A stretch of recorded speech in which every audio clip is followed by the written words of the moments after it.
মদ্যপান, ধূমপান ও মাদক সেবন স্বাস্থ্যের পক্ষে ক্ষতিকর। চন্দ্রা নাকি মিথিলা? ঘুম ভাঙতেই প্রায় লাফিয়ে উঠেছিল মিথিলার বুক। কি গভীর স্বপ্নের মধ্যেই না হারিয়ে গিয়েছিল সে। মিথিলার মনে হল সেই সেদিন দেখা স্বপ্ন যেখানে শেষ হয়েছিল, কাল রাতের স্বপ্নটা যেন ঠিক সেখান থেকেই শুরু হল। চন্দ্রা, জয়ানন্দ, প্রভা, এইসব নামই তার চেনা। চেনা এদের মধ্যেকার সম্পর্কগুলো। মাথার উপরে ঘুরতে থাকা সিলিং ফ্যানের দিকে বোকার মতো অপলক তাকিয়ে ভাবছিল মিথিলা। ঘুমের মধ্যে সে যেন একটা সিনেমা দেখছে। ভাবতে ভাবতে মালার উপর হাত পড়তেই চমকে ওঠে মিথিলা। স্বপ্নের মধ্যে জয়ানন্দ চন্দ্রাকে এই রকমই একটা তামার মালা উপহার দিয়েছিল না? সেটাতেও ছিল ঝিনুকের লকেট। তাহলে কি আজ মিথিলা যে মালাটা গলায় পড়েছে, এই মালাটা কালচক্রের কোনো এক অধ্যায়ে চন্দ্রা নামের এক কিশোরী মেয়ের গলাতে শোভা পেয়েছিল? স্বপ্নের গভীরে মহাসময়ের ওপার থেকে সেই মেয়েকেই দেখতে পাচ্ছে মিথিলা। মালাটা খুলে চোখের সামনে ধরল মিথিলা। এও কি সম্ভব? স্বপ্নে সে যে সময়টা দেখেছে সেটা নিদেন পক্ষে 300-400 বছর পুরনো তো হবেই। মনে মনে স্বপ্নের একটা গ্রাফ তৈরি করে মিথিলা। যতদূর সে দেখেছে তার উপর ভিত্তি করে চন্দ্রার একটা জীবনী সাজিয়ে নেয়। 14-15 বছরের কিশোরী, পাতুরিয়া গ্রামে বাড়ি, বাবার নাম বংশীদাস, মায়ের নাম সুলোচনা, বোনের নাম প্রভাবতী, কাকাতো বোন। যে ছেলেটাকে চন্দ্রা ভালোবাসে তার নাম জয়ানন্দ। পাতুয়ারি গ্রামের পাশ দিয়ে যে নদী বয়ে গেছে সে নদীর নাম ফুলেশ্বরী। বংশীদাস কবি, কি যেন একটা বই বংশীদাস লিখেছে,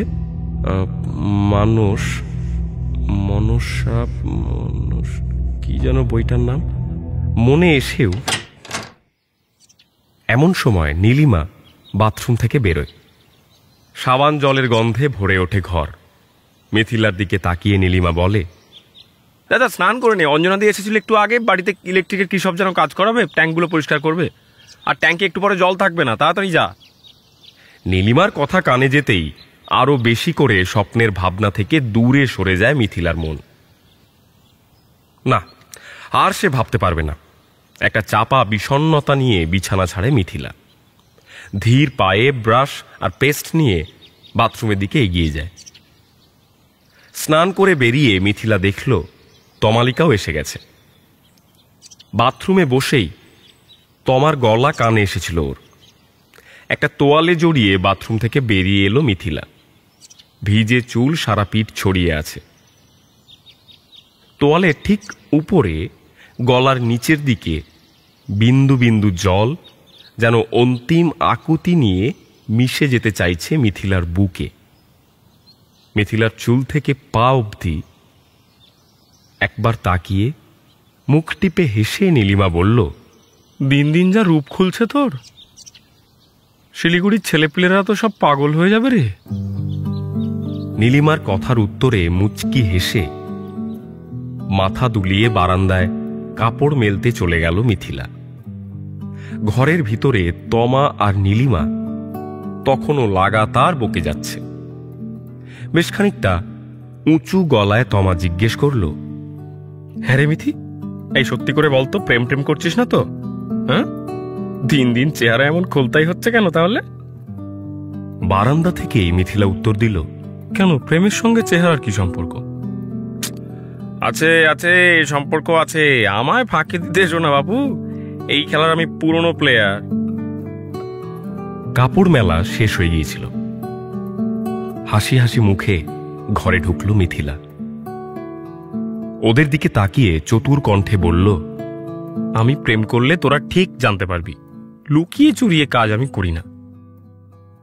মিনিট 30 বাদে ব্রেকফাস্ট সেরে কলেজের পথে রওনা হলো 3 বন্ধু।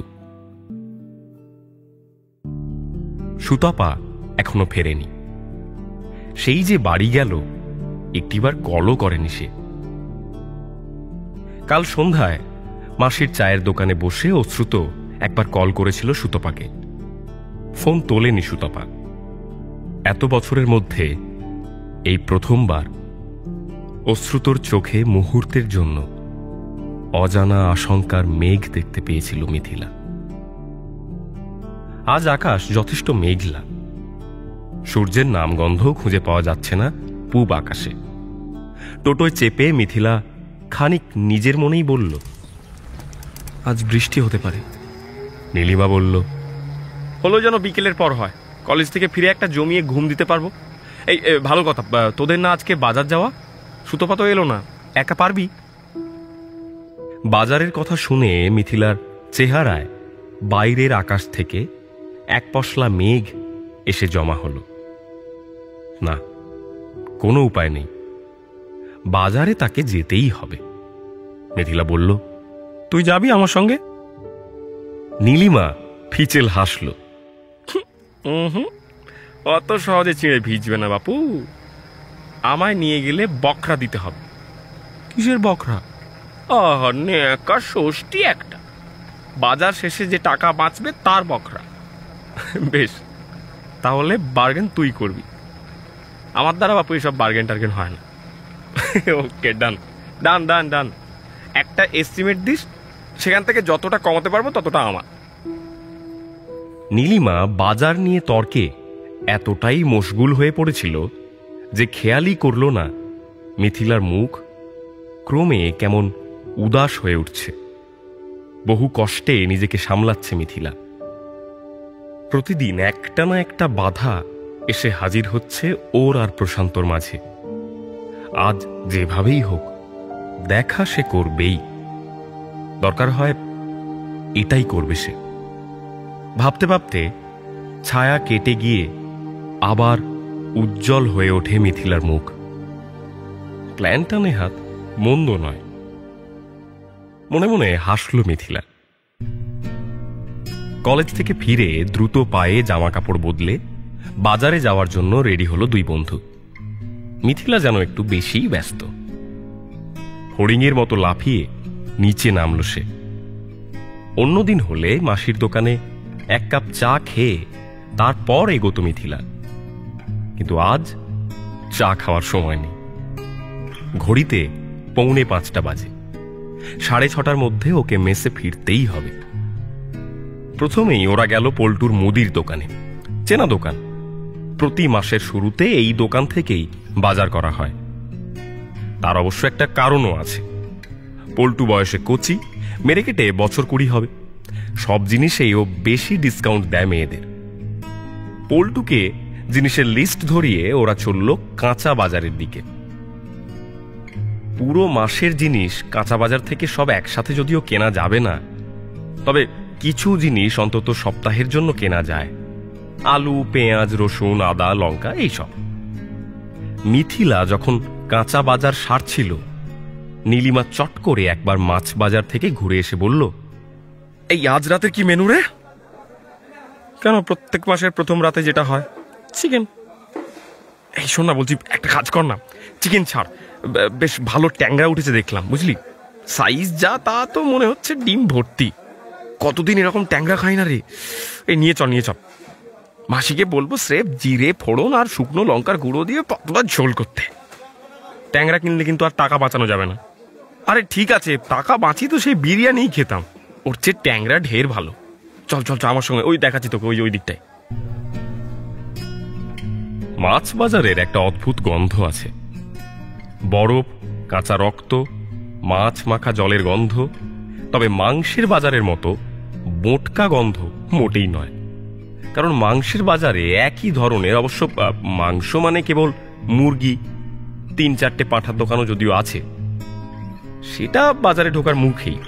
তাই প্রত্যেকটা দোকান থেকে কেবল মুরগির গায়ের গন্ধই আসে। সব দোকানের একই গন্ধ মিলে সেটা বহুগুণ বেড়ে যায়। কিন্তু মাছের বাজারে তো আর এক ধরনের মাছ পাওয়া যায় না, আর প্রতিটা মাছের গন্ধও আলাদা। রুই মাছের যে গন্ধ, কাতলার সে গন্ধ নয়। পাঙ্গাসের ঘ্রাণ যেমন তৈলাক্ত, তেলাপিয়ার ঘ্রাণ আবার খানিকটা ঘেঁষো। যদিও সবাই এই গন্ধ সহ্য করতে পারে না। সুতপা, মিথিলা এই দলে। ওরা বেশিক্ষণ মাছ হোক বা মাংস কোনো কাঁচা গন্ধই সহ্য করতে পারে না। নীলিমা আবার ঠিক ওদের বিপরীত। মাছের বাজারে ঢুকে মিথিলাকে নাকে রুমাল চাপা দিতে দেখে নীলিমা বলল, তুই বাঙাল নামের কলঙ্ক। বাঙাল হওয়ার সঙ্গে কাঁচা মাছের গন্ধ সহ্য করার কোনো সম্পর্ক নেই। আলবাত আছে, মাছ আর বাঙাল একে অপরের পরিপূরক। অনেকটা জ্যৈষ্ঠের দুপুর আর বারান্দায় শীতলপাটি বিছিয়ে ঘুমের মতো, কিংবা ধর রামুদার ফুচকা আর ফতেমাদির ঘুগনির মতো। যে বাঙাল মাছের গন্ধে নাক ছিটকোয়, তার বাঙালত্ব নিয়ে আমার যথেষ্ট সন্দেহ আছে। ছাড়, তোকে এখন আর নীতি পুলিশে দেখাতে হবে না। কোথায় তোর ট্যাংরা, কই দেখা। বাজারের ৩ নম্বর গলির দোকানে ওকে নিয়ে গেল নীলিমা। না, মেয়েটা নেহাত মিথ্যে কিছুই বলেনি। বেশ বড় সড়ই ট্যাংরা, প্রায় ১ বিঘতের মতো। মাছ দেখেই পছন্দ হয়ে গেল মিথিলার। এমনিতেই মেসবাড়িতে মাছ মানে সেই ঘুরে ফিরে রুই। আর এখন যে সমস্ত রুই কাতলা বাজারে ওঠে, তার প্রায় সবই আসে অন্ধ্রপ্রদেশ থেকে। দেশি লোকাল পুকুর, নদীর রুই কাতলা খুবই কম পাওয়া যায় এখানে। স্বাদের সেই অথেন্টিসিটি এইসব মাছে নেই। নেহাত অন্য মাছের চেয়ে দাম কম, আর রুই মাছ খাওয়াতে কারোর আপত্তি থাকে না। তাই ওই মাছটাই মেসে যায়। মেসে ওরা 15 জন মানুষ। গুনে গুনে 15টা ডিমওয়ালা ট্যাংরা যখন ওজন করে কাটতে বলল নীলিমা, দোকানি একটু কাঁইকুঁই করছিল। না কেটে 15টা ডিমওয়ালা মাছ কেমনে বেচে দেবো বলো দেখি রে? হ্যাঁ, একটা দুটো তো। দোকানির কথা মাঝপথে থামিয়ে নীলিমা বলল, ওসব টেকনিক অন্য কোথাও। পেট চাপলেই ডিম বোঝা যায়। ইলিশের ডিম টের পেয়ে যাও তোমরা, ট্যাংরার ডিম পাবে না কেন? হ্যাঁ, মাথার ভিতরটা ভালো করে পরিষ্কার করে কেটে দিও, ওই যে ওই দিকটা। মাছ কিনে বেরিয়ে কাঁচা বাজারের ব্যাগ নিয়ে ওরা চলল পল্টুর দোকানে। এতক্ষণে পল্টু সব জিনিস ঠিক জোগাড় করে ব্যাগে ভরে রেখেছে। ওরা হলো পল্টুর যাকে বলে ফার্স্ট প্রায়োরিটির কাস্টমার। চটজলদি একবার হাত ঘড়িটা দেখল মিথিলা, 6টা বেজে গেছে। যখন ওরা কাঁচা বাজার করছিল তখন 2বার কল করেছিল প্রশান্ত। মিথিলা কল তোলেনি, সাইলেন্ট করে রেখেছে ফোনটা। পল্টুর দোকান থেকে সব জিনিসপত্র বুঝে নিয়ে একটা টোটোতে চেপে বসলো ওরা। মেসে ফিরতে 15 মিনিট লাগবে। এক পশলা কচি ঘাসের মতো আনন্দ দোলা দিয়ে গেল মিথিলার মনে। আজ দেখা হচ্ছে। মেসে ফিরে দ্রুত হাতে বাজারের ব্যাগগুলো রান্নাঘরে পৌঁছে দিয়ে নীলিমাকে ডেকে মিথিলা বলল, হলোও তাই। নীলিমা ঘাড় নেড়ে এক গাল হেসে বলল, ওকে, নো চাপ, তুই যা। চটজলদি ঘরে ফিরে মালাটা পরে আবার বেরিয়ে পড়ল মিথিলা। মেস ছেড়ে যেই ও রাস্তায় নামল, মিথিলা টের পেল ওর বুক ঢিপ ঢিপ করছে। এতক্ষণ অন্য কাজে ব্যস্ত থাকায় উত্তেজনাটা টের পাচ্ছিল না, এইবার পেল। প্রথমবার একটা অচেনা ছেলের সঙ্গে দেখা করতে যাচ্ছে। ফাজিল ছেলেটা আবার তার নাম দিয়েছে বউ কথা কও। একটা আলতো হাওয়ার শিহরণ সেঁধিয়ে গেল মিথিলার বুকে। এতদিনে মিথিলা বুঝে গেছে প্রশান্তর সঙ্গে ওর দেখা হওয়াটা নেহাত খুনসুটিতে থেমে থাকবে না।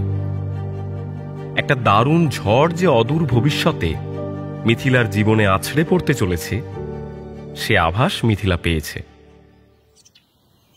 মাসির দোকান পেরিয়ে প্রশান্তকে কল করল মিথিলা। কল রিসিভ করে প্রশান্ত বলল, আজকেও দেখা হবে না তাই তো? মিথিলা জিজ্ঞেস করল, কোথায় আছো? লালদিঘিতে বসেছিলাম, এখন বাড়ি ফিরছি। বাড়ি ফিরতে হবে না, রাজবাড়ি রেস্টুরেন্টের সামনে এসো, আমি আসছি। রাজবাড়ি? লালদিঘিতে কি সমস্যা? কোনো সমস্যা নেই, এখানেই এসো। সন্ধে ঘিরে ধরেছে শিলিগুড়ির অলিগলি। দূরের কোনো এক মসজিদ থেকে ভেসে আসছে মকবীরের আজান। শিলিগুড়ি মফস্বল নয়, এখন একে শহর বলা যায়। বছর 10 আগে যখন প্রথম বহুতল ফ্ল্যাট উঠেছিল নতুন বাজার এলাকায়, তখন রাত বাড়লে দূর দূরান্ত থেকে ভেসে আসত শিয়ালের ডাক। এখন আর আসে না। এখন শহরের আনাচে কানাচে ফ্ল্যাট বাড়ি, শপিং মলও তৈরি হচ্ছে একটা। রাজবাড়ি রেস্টুরেন্টের সামনের রাস্তাটা এখন ভিড়ে ঠাসা। টোটো থেকে নেমে রেস্টুরেন্টের গেটের পাশে দাঁড়ালো মিথিলা। ওই যে প্রশান্ত হেঁটে আসছে ফুটপাতের ভিড় ঠেলে। ওকে দেখতে পেয়েছে প্রশান্ত। মুখের হাসিতে দীর্ঘ অপেক্ষা সমাপ্তির ইঙ্গিত। হঠাৎ মেঘ গর্জে উঠল দক্ষিণ আকাশে। সারাদিন ধরে মেঘলা আকাশ বুঝি অপেক্ষা করছিল এই মুহূর্তের জন্য।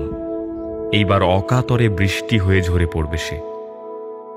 ঝরে পড়বে মিথিলা আর প্রশান্তর সারা গায়ে। খুব অপেক্ষা করালাম বুঝি? প্রশান্ত সামনে এসে দাঁড়াতেই প্রশ্ন করল মিথিলা। প্রশান্ত হাসি মুখে ঘাড় নাড়ল। না না, এই আর এমন কি অপেক্ষা, এর চেয়ে ঢের বেশি অপেক্ষা আমি করেছি। বাবা, কবিতা টবিতা লেখো নাকি? না, চেষ্টা করেছিলাম, এক সময় হয়নি। এতদূর বলে হঠাৎ কথা থামিয়ে গাঢ় চোখে মিথিলার গলার দিকে তাকালো প্রশান্ত। তারপর বলল, মালাটা দারুণ তো, দেখে তো মনে হচ্ছে বহু যুগ পুরনো। কার, তোমার মায়ের? না, মায়ের নয়, মেলা থেকে কিনেছিলাম। চন্দ্রাবতী নামের কোনো এক মেয়ের। চন্দ্রাবতী? কে চন্দ্রাবতী? কোনো রাজকুমারী টুমারি ছিল নাকি? তোমায় কে বললো? দোকানদার? আমায় কেউ বলেনি, এমনি বললাম। চা খাবে? আকাশের দিকে তাকিয়ে প্রশান্ত বলল, মনে হচ্ছে বৃষ্টি হবে, বুঝলে, ভিজলে সমস্যা নেই তো? মিথিলা ঘাড় নাড়ল। চলো তাহলে চা খাই, ওখানে আফজাল চাচার টং দারুণ চা বানায় আফজাল চাচা। খানিকটা ইচ্ছে করেই চন্দ্রাবতীর নামটা বলেছিল মিথিলা। সে ভেবেছিল সবটাই খুলে বলবে প্রশান্তকে, কিন্তু ঠিক তখনই নীলিমার সাবধানবাণী মনে পড়ে যায় ওর। যদিও প্রশান্ত দৃষ্টি একেবারের জন্য অসতর্ক হয়নি, তবু শেষ পর্যন্ত মিথিলার মনে হল প্রথম দেখাতেই সব অকপটে না বলাও ভালো।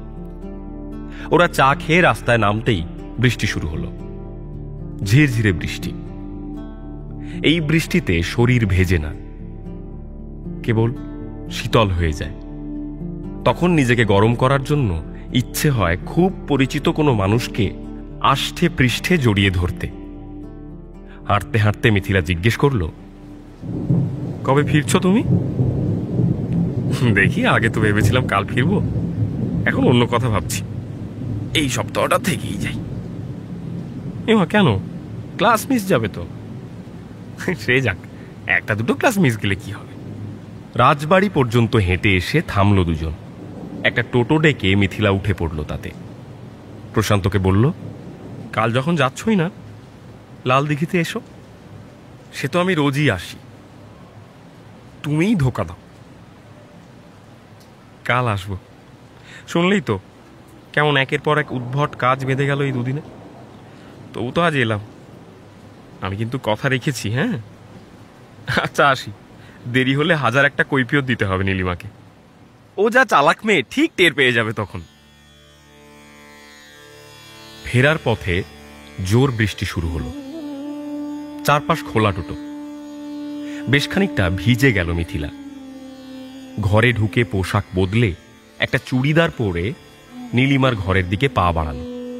ও ঘরে নীলিমা পড়ে পড়ে ঘুমোচ্ছে। নিচে রান্নাঘরে একবার ঢু মারল মিথিলা। এই মাসটায় ওকে এইসব একটু খেয়াল রাখতে হবে।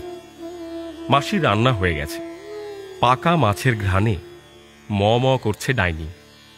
থালা বাসন মেজে টেবিলে রেখে মাসি বলল, রান্না হয়ে গেছে, আমি চললাম, সব দেখে নাও। বৃষ্টি হচ্ছে তো, যাবে কিভাবে? আরে চিন্তা করো না, ও আমি চলে যাবো। এমন সময় অশ্রুত কল করল মিথিলাকে। ততক্ষণে বৃষ্টির বেগ তুঙ্গে। ও বলল, মাসি চায়ের দোকানে আয় না একটু। হ্যাঁ, বৃষ্টি হচ্ছে তো, ছাতা নিয়ে আয়।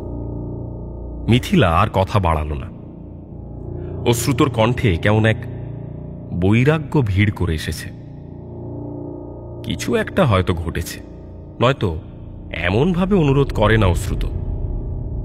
দোকানে গিয়ে মিথিলা দেখল ভিজে জবুথবু হয়ে গেছে অশ্রুতর সারা গা।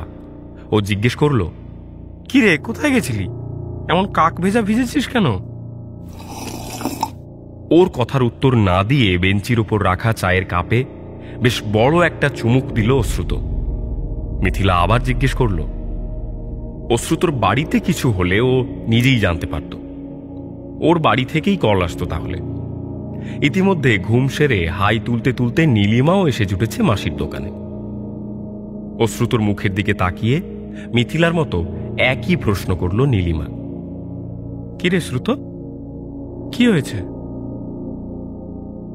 অশ্রুতর মুখ থমথমে, যেন আজ সারাদিনের মেঘ এসে ওর মুখে জমা হয়েছে। কি রে, আরে কিছু তো বল। এই অশ্রুত ফ্যাল ফ্যাল চোখে তাকালো দুই বান্ধবীর দিকে। তারপর একটা দীর্ঘশ্বাস ফেলে বলল, সুতপার বিয়ে ঠিক হয়ে গেছে। নীলিমার বেশ কিছুটা সময় লাগলো পুরো ব্যাপারটা হজম করতে। অশ্রুত আর সুতপার সম্পর্কের কথা সে কিছুই জানত না। সে প্রথমে ভেবেছিল বন্ধুর বিয়ে হয়ে যাচ্ছে, তাই অশ্রুতর মন খারাপ। কিন্তু যখন অশ্রুত মিথিলাকে জড়িয়ে ধরে বাচ্চাদের মতো কান্না শুরু করলো, তখন প্রথম খটকা লাগলো নীলিমার। মিথিলার দিকে জিজ্ঞাসু দৃষ্টিতে তাকালো সে। তারপর ইশারায় জিজ্ঞেস করলো মিথিলাকে, কি ব্যাপার? মিথিলা দেখল এখন লুকিয়ে কোনো লাভ নেই। তখন সে পুরোটা খুলে বলল। সব শুনে কিছুক্ষণ চুপচাপ বসে রইল নীলিমা। তারপর ধীর গলায় অশ্রুতর মাথায় হাত বুলিয়ে দিতে দিতে জিজ্ঞেস করল, ওর বাড়িতে জানে? কান্না জড়ানো কণ্ঠে ঘাড় নাড়ালো অশ্রুত। না, একবার বলে দেখলে হয় না? বুঝবে না রে ওর বাড়ির লোক, উল্টে আরো বেশি প্রেশার দেবে ওর। শুনেছি ওর হবু বর সরকারি চাকরি করে, একই কাস্ট। আমার কথা কি কেউ শুনবে? উল্টে জানাজানি হলে আমার বাড়িতেও ঝামেলা হবে। তাই বলে তোরা এভাবে হাল ছেড়ে দিবি?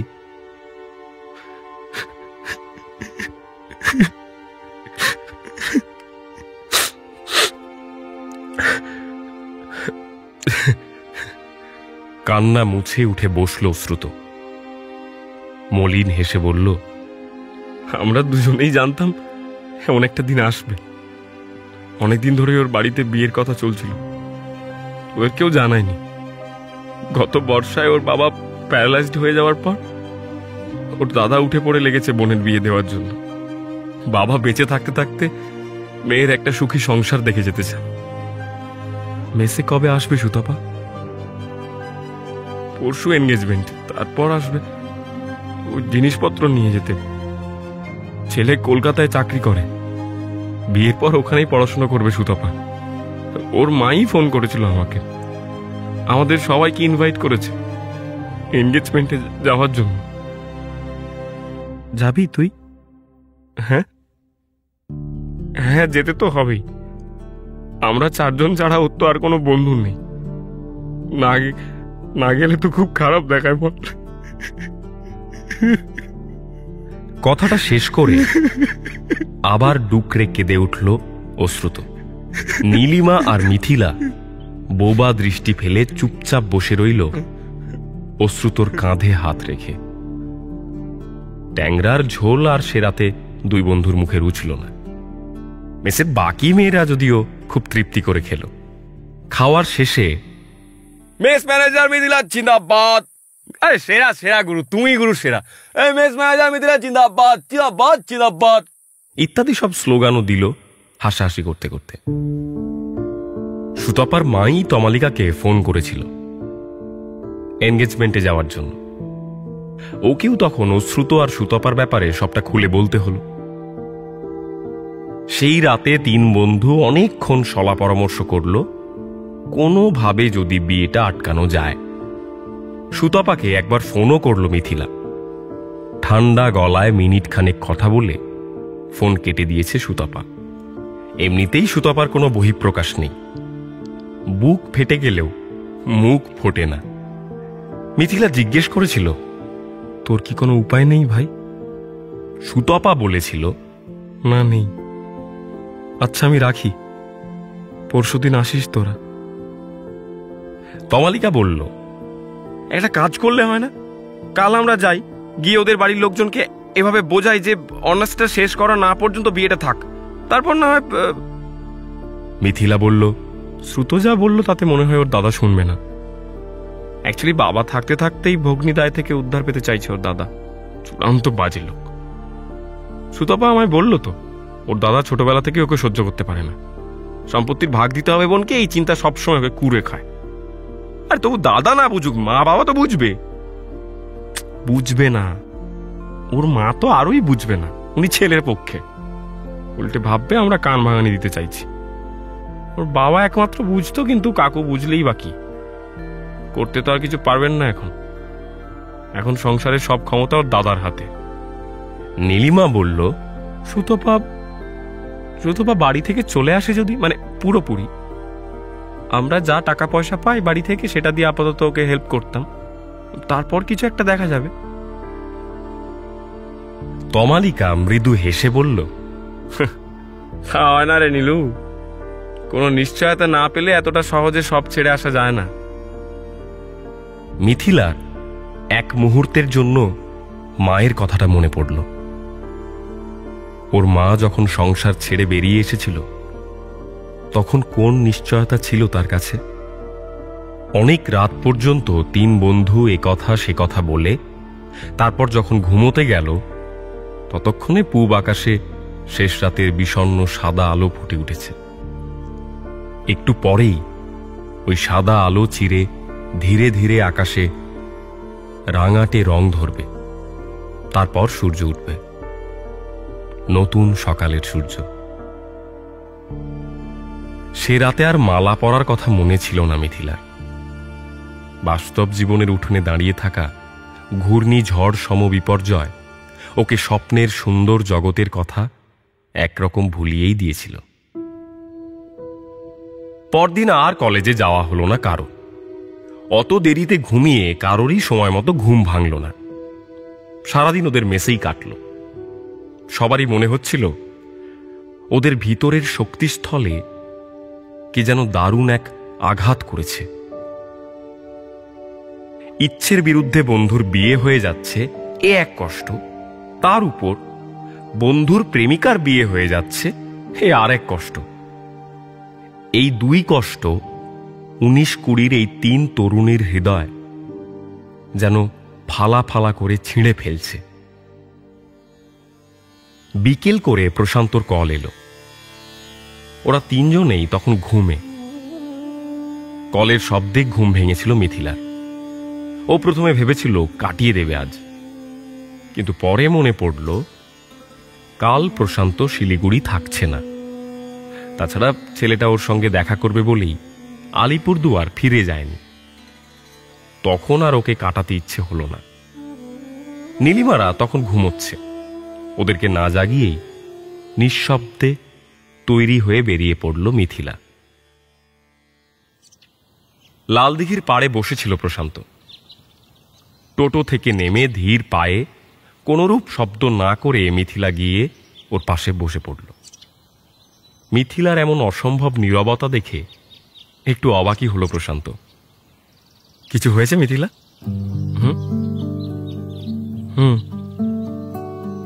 সুতপার কথা বলেছি তোমাকে? হ্যাঁ বলেছিলে। কিছু হয়েছে নাকি ওর? হ্যাঁ, বিয়ে ঠিক হয়েছে। জানো, শ্রুত আর ওরা দুজনে দুজনকে ভালোবাসে। কাল রাত থেকে শ্রুত কাঁদছে, আমরা কি করবো বুঝতে পারছি না। বিয়েটা আটকানোর আর কোনো উপায় নেই। না, ওদের ব্যাপারে যদি বাড়িতে জানিয়ে বিয়ে আটকাতে যাই তাহলে বুঝতেই পারছো আরো বড় সমস্যা তৈরি হবে। না, জানাতে বলছি না, না জানিয়ে অন্যভাবে। ছেলের সঙ্গে তোমার আলাপ আছে? না, চিনিও না, কলকাতায় চাকরি করে শুনেছি। কি নাম, ফেসবুকে আছে? না, ফেসবুক খুঁজলাম, মুখ তো চিনি না, কিভাবে বুঝবো বলো? শ্রুত খুব কাঁদছে জানো। আমি ছাড়া এতদিন কেউ ওদের সম্পর্কের কথা জানতো না। প্রশান্ত জিজ্ঞেস করলো, কবে বিয়ে? মিথিলা বলল, বিয়ে কবে তা জানি না, কাল এনগেজমেন্ট। আমাদের সবাইকে যেতে বলেছে। চা খাবে? নীরবে ঘাড় নাড়ল মিথিলা। সেদিন সন্ধ্যা উতরে দিয়ে মেসে ফিরল মিথিলা। প্রশান্তই এগিয়ে দিতে এসেছিল ওকে মেস পর্যন্ত। টোটোতে আসতে আসতে কখন যেন দুজনের হাত পরস্পরকে আঁকড়ে ধরেছিল। তা হয়তো কেউই টের পায়নি, কিংবা টের পেলেও প্রকাশ্যে কেউ স্বীকার করেনি। শুধু একটা আনকোরা মধুর অনুভূতি মিথিলার শরীরের রন্ধ্রে রন্ধ্রে গোধূলি আবির ছড়িয়ে দিচ্ছিল উন্মাদ নৃত্য করতে করতে। ওর 20 বছরের জীবনে এই প্রথম কোনো পুরুষ ওকে স্পর্শ করল, যে স্পর্শ হারিয়ে যাওয়ার যন্ত্রণায় এখন মেসের ঘরে কুঁকড়ে যাচ্ছে শ্রুত। নিজের বাড়িতে বসে গুমরে কাঁদছে সুতপা। সারা রাস্তা একটা কথাও বলেনি মিথিলা। আধবোজা চোখে কেবল অনুভব করার চেষ্টা করেছে স্পর্শের মাধুর্য।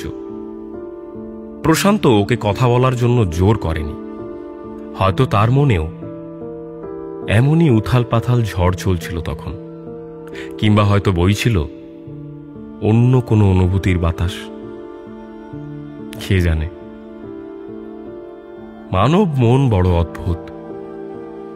যদি একে প্রকাশ্যে বের করা যেত, একজনের মন অন্যজন দেখতে পারত, বুঝতে পারত মনের চলন, তাহলে হয়তো পৃথিবীতে মানুষ নামে কোনো প্রাণীর আর অস্তিত্ব থাকত না। বহুকাল আগেই চিরতরে বিলুপ্ত হয়ে যেত। যে কোনো অনুভূতির একটা মাধুর্য হল ওরা স্থির নয়, নিশ্চল নয়। একথা সত্য, দুঃখের দিন দীর্ঘ হয়, সময় ধীরে চলে, কিন্তু একেবারে থেমে যায় না। জীবন ঠিকই এগিয়ে চলে নিত্য নতুন অভিজ্ঞতার দিকে। সুতপার বিয়ে ওরা আটকাতে পারেনি। 3 মাস হয়ে গেছে শিলিগুড়ির পাড় চুকিয়ে সুতপা পুরোপুরি পাড়ি দিয়েছে কলকাতায়। সুতপার স্বামী প্রান্তিকের পৈতৃক বাড়ি জলপাইগুড়ি হলেও চাকরি সূত্রে সে কলকাতায় থাকে। কলেজ স্ট্রিটের কাছে ফ্ল্যাট। একটা সরকারি কলেজে পড়ায় প্রান্তিক। পাত্রের ব্যাপারে মেয়ের বাড়ির সবাই দারুণ খুশি। বলিষ্ঠ চেহারা, মোটা বেতনের চাকরি, কলকাতায় ফ্ল্যাট, আর কি চাই।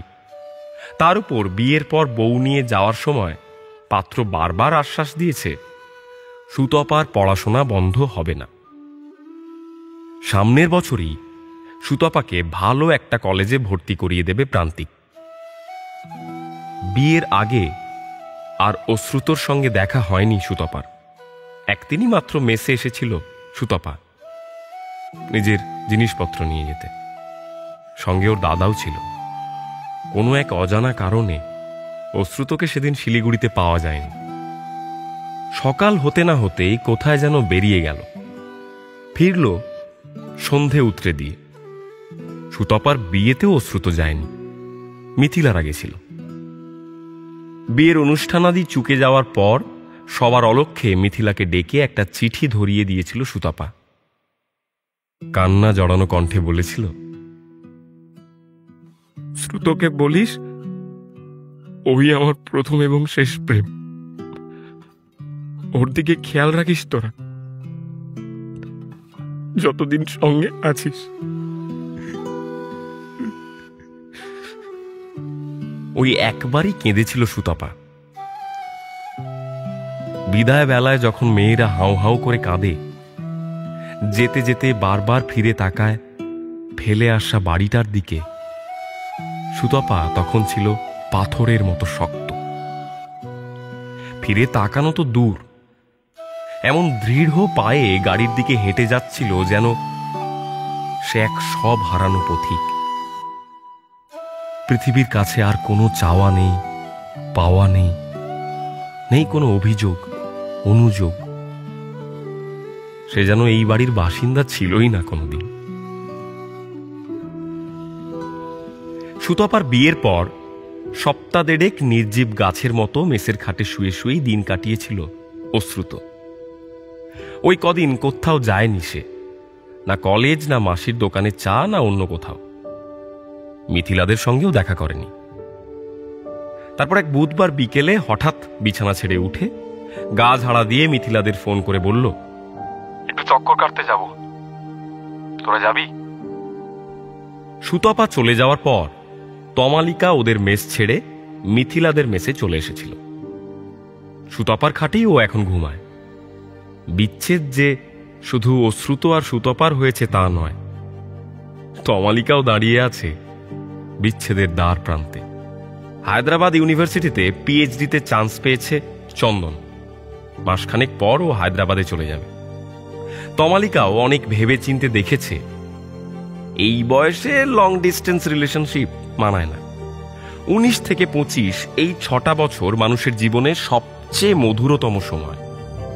প্রেমিক অত দূরে থাকবে, কালে ভদ্রে দেখা হবে, এই বয়সে এমন প্রেম করা উচিত নয়। তমালিকায় তাই প্রস্তাবটা দিয়েছিল চন্দনকে। চন্দনও খুব একটা প্রতিবাদ করেনি তমালিকার প্রস্তাবে। হয়তো ওর মনেও এরকম কোনো ভাবনায় ঘোরাফেরা করছিল। দুজনের সম্মতিতেই তাই মাসখানেক হলো আলাদা হয়ে গেছে ওরা। দুই বিচ্ছেদের করুণ সুরের মাঝে কেবল মিথিলার প্রেমটা এক পশলা শিউলি ফুলের ঘ্রাণের মতো টিকে আছে। অবশ্য এখনো মিথিলার বন্ধুরা কেউ জানে না ওর প্রেমের ব্যাপারে। আজ বলবো কাল বলবো করে আর বলা হয়ে ওঠেনি। ওরা জানে প্রশান্ত মিথিলার বন্ধু। নীলিমা একবার অবশ্য জিজ্ঞেস করেছিল, কেমন বন্ধুরে তোর? মিথিলা হেসে টিপ্পুনি কেটে বলেছিল, তোর যেমন বন্ধু আছে সেরকম। ইদানিং প্রত্যেক শুক্রবার শিলিগুড়ি ফেরে প্রশান্ত। দুদিন ওরা দুজন পাখির মতো উড়ে বেড়ায় শহরের অলিগলি। তারপর রোববার আবার আলিপুরদুয়ার ফিরে যায় প্রশান্ত। বাকি দুই বান্ধবীর মতো মিথিলার জীবনে বিচ্ছেদ যদিও আসেনি, কিন্তু এসেছে অন্য এক বিপর্যয়। গত শুক্রবার সন্ধ্যায় যখন প্রশান্তর সঙ্গে দেখা করে মেসে ফিরছিল মিথিলা, হায়দারপাড়া বাজারের সামনের ফুটপাতে একজন মধ্যবয়স্ক লোক হঠাৎ ওর সামনে এসে দাঁড়ালো। লোকটাকে কোথায় যেন সে দেখেছে। একটা আবছা স্মৃতি মনে পড়ছে তার। লোকটাও ওকে অবাক চোখে দেখছিল। একসময় কাঁপা কাঁপা গলায় সে জিজ্ঞেস করল, তুমি মিথিলা? মিথিলা ঘাড় নাড়ল। হ্যাঁ, আপনি? আমায় চিনতে পারছ না? থমকে থমকে বেরোচ্ছে লোকটার কণ্ঠস্বর, যেন বহু কষ্টে কথাগুলো বলছে সে। মিথিলা ঘাড় নাড়ল। না, কোথায় যেন দেখেছি আপনাকে, কিন্তু মনে করতে পারছি না। বাড়িতে আমার কোনো ছবি রাখেনি না তোমার মা? এইবার চমকে উঠল মিথিলা। ধড়াস করে কেঁপে উঠল ওর হৃদয়। বহু যুগ ধরে জমে থাকা একটা চাপা অনুভূতি দলা পাকিয়ে উঠে এলো মিথিলার কণ্ঠ বেয়ে। বাবা! করুণ এক টুকরো হাসি দেখা দিল লোকটার চেহারায়। মিথিলা নির্বাক। মনে মনে এমন একটা দিনের স্বপ্ন সে বহুবার দেখেছে। এমনকি সে ভেবেও রেখেছিল দেখা হলে বাবাকে কি কি বলবে, কোন কোন পয়েন্ট ধরে সে তাকে শোকজ করবে। এই একটু আগেও এই সব পয়েন্টগুলো মনে ছিল মিথিলার। এখন আর নেই। তার মনের সমস্ত চিন্তা কয়েক মুহূর্তের জন্য যেন কোথায় হারিয়ে গেছে। অনেক চেষ্টা করেও আর কিছু ভাবতে পারছে না মিথিলা। ধীমান, মিথিলার বাবা, ব্যাপারটা বুঝতে পেরে মিথিলার হাতটা ধরল। তারপর ওকে বলল, এসো আমার সঙ্গে। মিথিলা জিজ্ঞেসও করতে পারল না কোথায়। অবশ্য জিজ্ঞেস করবেই বা কি করে? বাবা যখন সন্তানের হাত ধরে কোথাও নিয়ে যেতে চায়, সন্তান কি আর জিজ্ঞেস করতে পারে, আমায় তুমি কোথায় নিয়ে যাচ্ছ? একটা টোটো ডেকে তাতে উঠে বসলো বাপ বেটি। মিথিলা তখনও নির্বাক, যদিও সে বুঝতে পারছে ক্রমশ তার বুকের মধ্যে কথারা জমা হচ্ছে, কিন্তু হাজার চেষ্টা করেও কথাগুলোকে বের করতে পারছে না মিথিলা। ভবানী সিনেমা পেরিয়ে একটা বহুতল অ্যাপার্টমেন্টের সামনে গিয়ে টোটো থামল। এই ফ্ল্যাট বাড়িটা যেতে আসতে বহুবার দেখেছে মিথিলা। আজ বিকেলেও যখন প্রশান্তর সঙ্গে হাঁটছিল, তখনও এই বাড়ির সামনে দিয়ে একবার গেছে ওরা। যেমন হাত ধরে মিথিলাকে টোটোতে তুলেছিল ধীমান, তেমনি হাত ধরেই মেয়েকে নামালো। তারপর ওকে নিয়ে মেন গেট পেরিয়ে লিফটের দিকে এগিয়ে গেল। বহুতলটা বেশ বড়, 6 তলা উঁচু। এক এক তলায় গোটা 8-10টা ফ্ল্যাট তো হবেই। 3 তলায় গিয়ে লিফট থামল। ধীমান মিথিলাকে বলল, এসো। এইবার কথা বলল মিথিলা। কোথায়? ধীমান বলল, কেন, তোমার বাড়িতে, তোমার বাবার বাড়িতে। মিথিলার মনে কিসের একটা দ্বন্দ্ব যেন দোলা দিয়ে গেল। আমার বাড়ি, আমার বাবার বাড়ি। মাথা নিচু করে মিথিলা বলল, আমি তো মাকে বলে আসিনি। ধীমান মৃদু হেসে বলল, বাবার কাছে এসেছো, তার জন্য মাকে বলতে হবে কেন? মিথিলা হয়তো আরো কিছু বলতে যাচ্ছিল, তার আগে সামনের ফ্ল্যাটটার দরজা খুলে ধীমান মিথিলার হাত ধরে ভেতরে নিয়ে গেল। ফ্ল্যাটটা বেশ ছিমছাম, 2 BHK। মিথিলা এখন বসে আছে ড্রয়িং রুমের সোফায়। ওপাশের দেওয়ালে একটা মাঝারি শোকেস, তার পাশে জানলার দিক করে একটা ফুলদানি। এদিকের দেওয়ালে একটা টিভির নিচে একটা ছোট্ট বুকশেলফ। চুপচাপ সোফায় বসে ঠোঁট কামড়াচ্ছিল মিথিলা। তার আগে আর মাঝে মাঝে আঙুল মটকাচ্ছিল। ধীমান গেছে কিচেনে মিথিলার জন্য কোল্ড ড্রিঙ্ক আনতে। যাওয়ার আগে যদিও ধীমান বলে গেছে, এরকম জড়সড় হয়ে বসে দেখো না, এ বাড়ি তোমার। মিথিলার মন সে কথা বিশ্বাস করতে পারেনি, কিন্তু বেরিয়ে যাওয়ার সাহস পায়নি। ওর যেমন অনেক কিছু জিজ্ঞেস করার আছে বাবাকে, তেমনি বাবারও হয়তো অনেক কিছু বলার আছে মিথিলাকে। সেই কোন ছোটবেলায় বাবার মুখটা শেষবারের মতো দেখেছিল মিথিলা। তখন বাবার চুলে পাক ধরেনি, গালের চামড়া ছিল সতেজ, চোখ দুটো উজ্জ্বল। প্রায় 1 দশক পর বাবাকে দেখে কিছুতেই সেই স্মৃতির পাতায় জেগে থাকা চেহারার সঙ্গে আজকের চেহারাটা মেলাতে পারছে না মিথিলা। এখন বাবার অর্ধেকের মতো চুল পেকে গেছে, চেহারায় বলিরেখার ছাপ স্পষ্ট, দৃষ্টি ঘোলাটে। মায়ের চেহারার এই পরিবর্তনটা মিথিলা বুঝতে পারেনি কখনো। মাও বৃদ্ধ হয়েছে, কিন্তু সেটা ওর চোখের সামনে। অনেক সময় চোখের সামনে ঘটতে থাকা মৃদুমন্দ বদল মানুষ ধরতে পারে না, কিন্তু যদি হঠাৎ করে এক যুগের বদলে যাওয়া মানুষ চোখের সামনে এসে দাঁড়ায়, তখন মাঝের ওই দীর্ঘ সময়ের ছোট ছোট পরিবর্তনগুলো বেশ স্পষ্ট দেখতে পাওয়া যায়।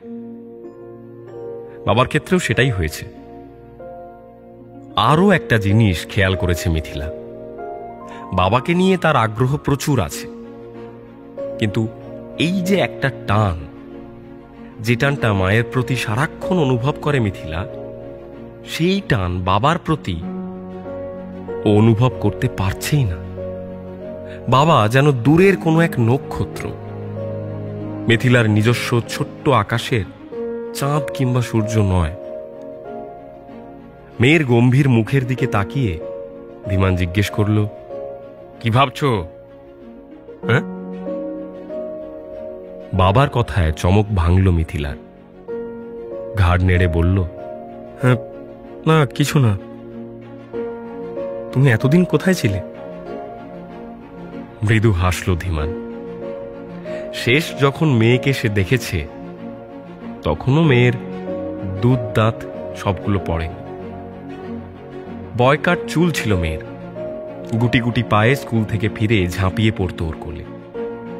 আর এখন কলেজে পড়ছে মেয়ে, লম্বা চুলের গোছা কোমর ছাড়িয়ে গেছে। ধীমান বলল, ছিলাম অনেক জায়গায়, মাস দুয়েক হলো শিলিগুড়ি ফিরে এসেছি।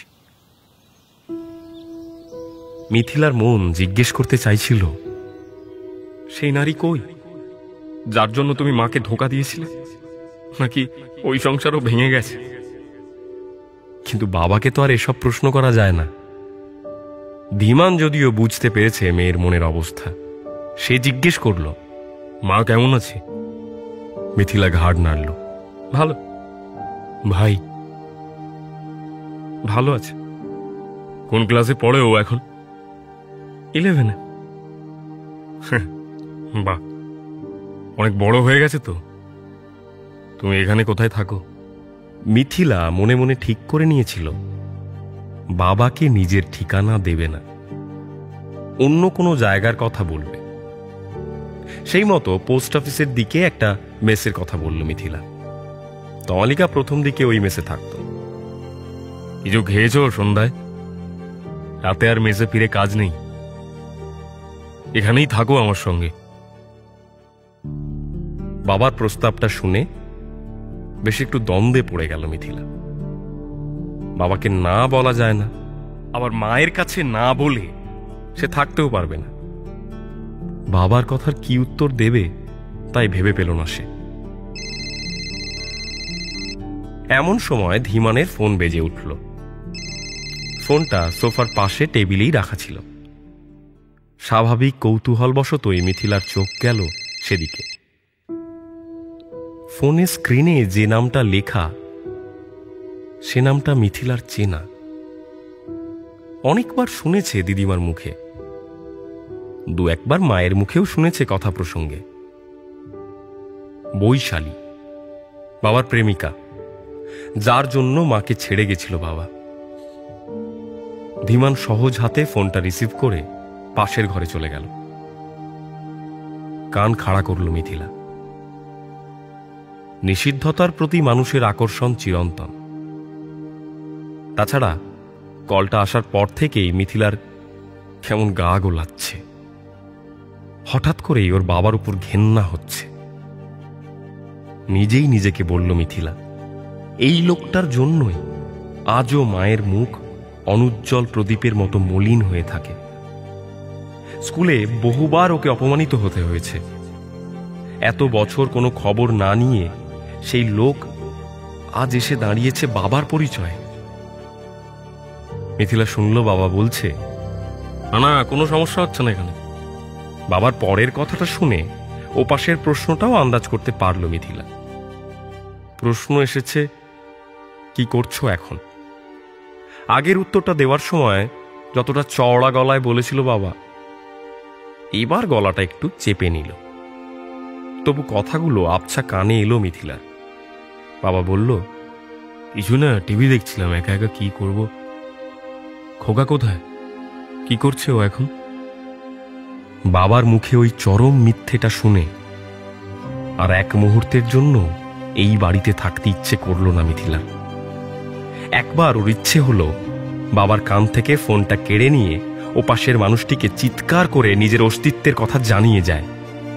শেষ পর্যন্ত যদিও সেই ইচ্ছে চাপা দিয়ে দ্রুত পায়ে ঘর ছেড়ে লিফটে উঠল মিথিলা। বাবা এখনো পাশের ঘরে কথা বলছে। বিন্দুমাত্র টের পায়নি মিথিলা বেরিয়ে এসেছে। লিফট নিচে নামার পর মিথিলার খেয়াল হলো ওর খুব কান্না পাচ্ছে। এমন কান্না ওর আগে কোনোদিন পায়নি, হয়তো ভবিষ্যতে কোনোদিন পাবেও না। প্রায় টলতে টলতে রাস্তায় নামলো মিথিলা। একটা ফাঁকা টোটো থামিয়ে কোনো মতে মেসের ঠিকানাটা বলে নেতিয়ে পড়ল টোটোর সিটে। ওর জীবনেও যে এমন জটিল সমীকরণ এসে দাঁড়াবে কোনোদিন ভাবতেও পারেনি সে। এত বছর বাবা ছিল না, সে যন্ত্রণা তাও সহ্য করা যেত। আজ হঠাৎ বাবার সঙ্গে দেখা হয়ে গেল, সেটাও ভালো মন্দ মিশিয়ে একটা মিশ্র অনুভূতির ব্যাপার ছিল। কিন্তু কিন্তু বাবার ওই মিথ্যে বলাটা, তাও নিজের সন্তানকে নিয়ে।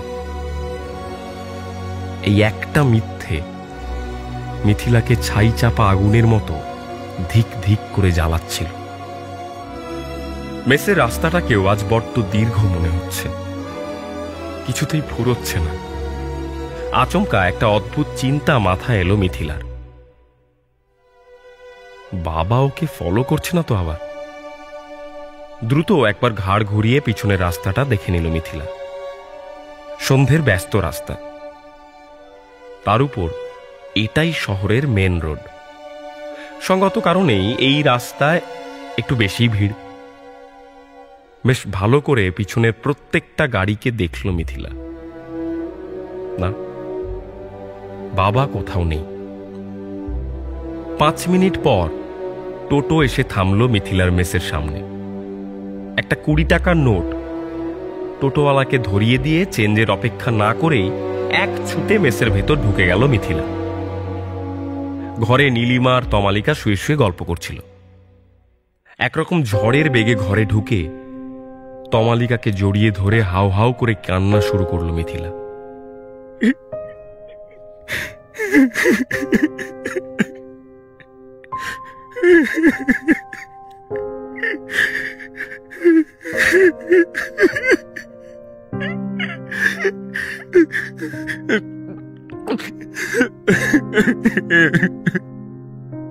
বহু কষ্টে এতক্ষণ সে নিজেকে আটকে রেখেছিল। নীলিমা তমালিকা দুজনেই নড়ে চড়ে বসল মিথিলার এমন কান্না দেখে। তমা জিজ্ঞেস করল, কি হয়েছে মিথি? এই, কেউ কিছু বলেছে? এই মিথি, কি আরে কি হয়েছে? মিথিলা কোনো উত্তর দিল না। কান্নার বেগ বাড়তে রইল উত্তরোত্তর। বেশ কিছুক্ষণ পর যখন মিথিলার কান্না ধীরে ধীরে কমে এলো, তখন তমা আবার জিজ্ঞেস করল, কি হয়েছে মিথি, এবার বল। মিথিলা কান্না জড়ানো গলায় বলল,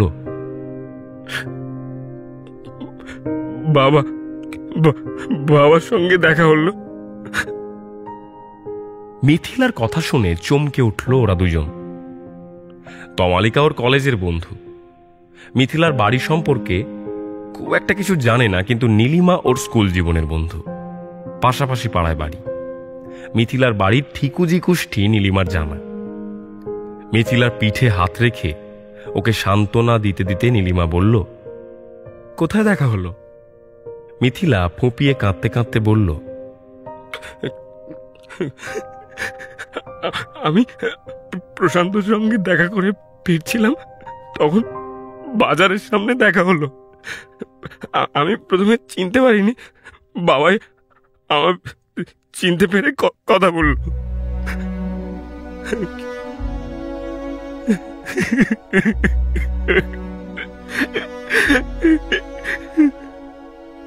এতদূর বলে আবার কান্না জড়িয়ে এলো মিথিলার।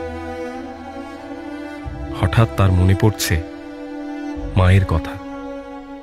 মা যখন শুনবে বাবা শিলিগুড়ি এসেছে, ওর সঙ্গে দেখা হয়েছে, না জানি মায়ের মনের অবস্থা কেমন হবে।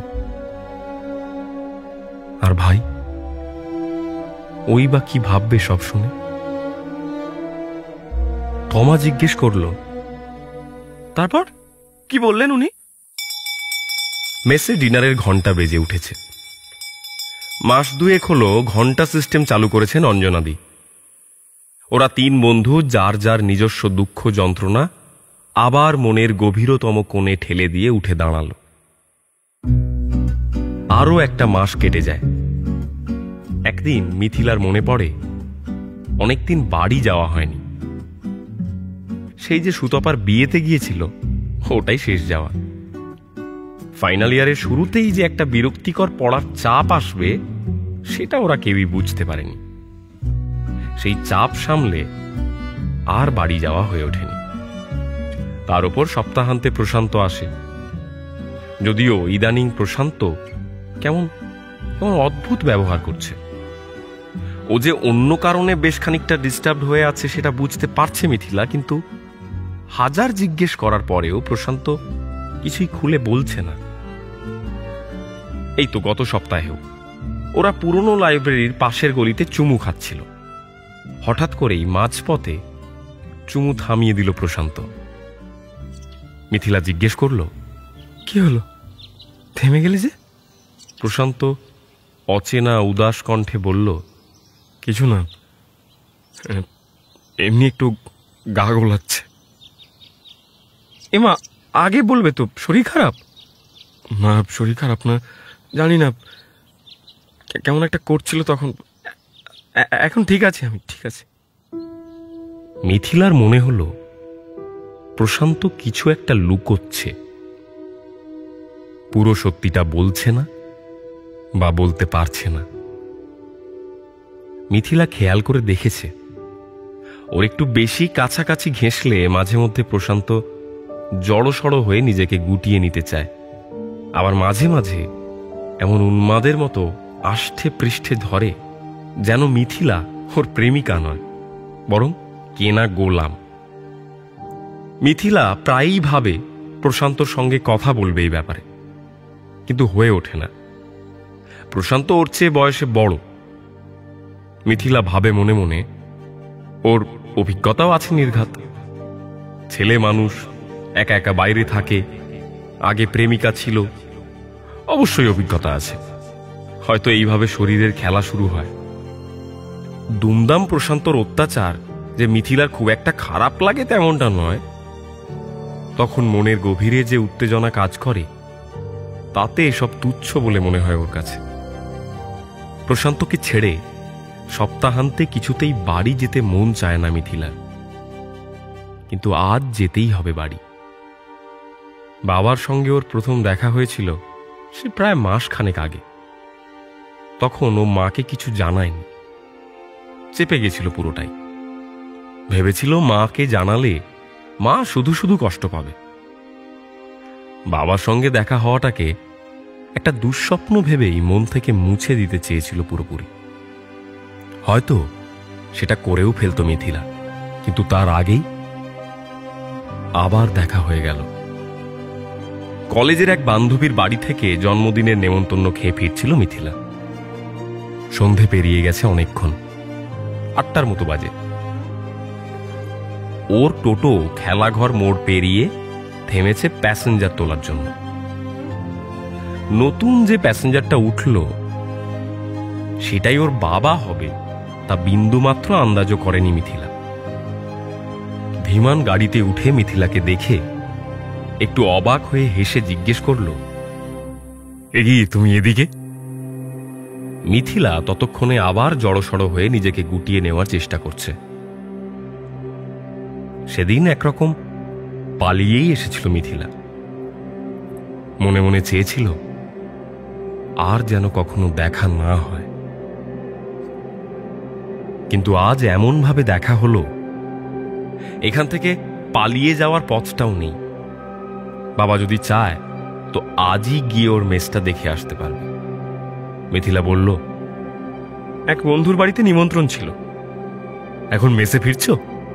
হ্যাঁ। আচ্ছা চলো, তোমাকে আমি নামিয়ে দিয়ে আসি। না, তুমি যাবে না। কেন? তুমি যাবে না, আমি চাই না।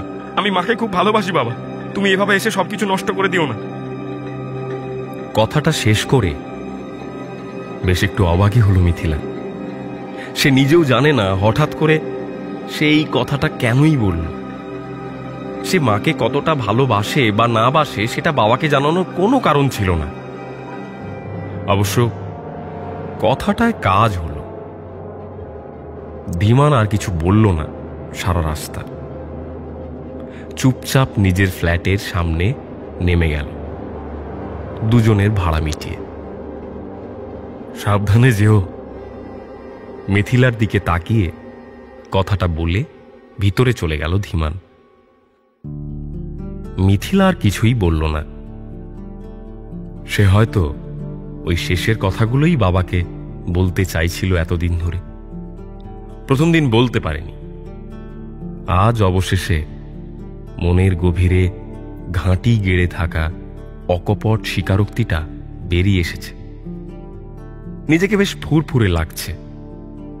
এবার একদিন বাড়ি যাবে মিথিলা, মাকে ওর অনেক কিছু বলার আছে। এতগুলো মাসে অনেক কিছু এদিক সেদিক হয়ে গেলেও মিথিলার স্বপ্ন দেখাটা কিন্তু একেবারেই থেমে যায়নি। যেদিন তার ইচ্ছে হয়েছে ওই মালাটা পরে সে স্বপ্ন দেখেছে। স্বপ্নের চন্দ্রাবতী ইতিমধ্যে 15 বছরে পা রেখেছে। বাবা দ্বিজ বংশীদাসের রামায়ণ পড়া শেষ হয়েছে। এখন তিনি মহাভারত পড়ে শোনাচ্ছেন মেয়েকে। বাবার সাহায্য ছাড়া চন্দ্রাবতী নিজেও এখন অনেক পুঁথি পড়তে পারে। পাঠশালায় সংস্কৃত শেখাও শেষ হয়েছে। জয়ানন্দের সঙ্গে প্রেমটাও ফুলেশ্বরী নদীর মতো মৃদুমন্দ ছন্দে এগিয়ে চলেছে পরিণয়ের দিকে। মোদ্দা কথা বেশ আনন্দেই আছে চন্দ্রাবতী। যতদূর চোখ যায় জীবন আনন্দের বাগান, কোনো শোক দুঃখ যন্ত্রণা সে বাগানের আশেপাশে নেই। সেই রাতে মেসে ফিরে ঘুমোনোর আগে মালাটা পড়ল মিথিলা। বাবার সঙ্গে দেখা হওয়ার বিরক্তিটাকে সে ভুলতে চায়।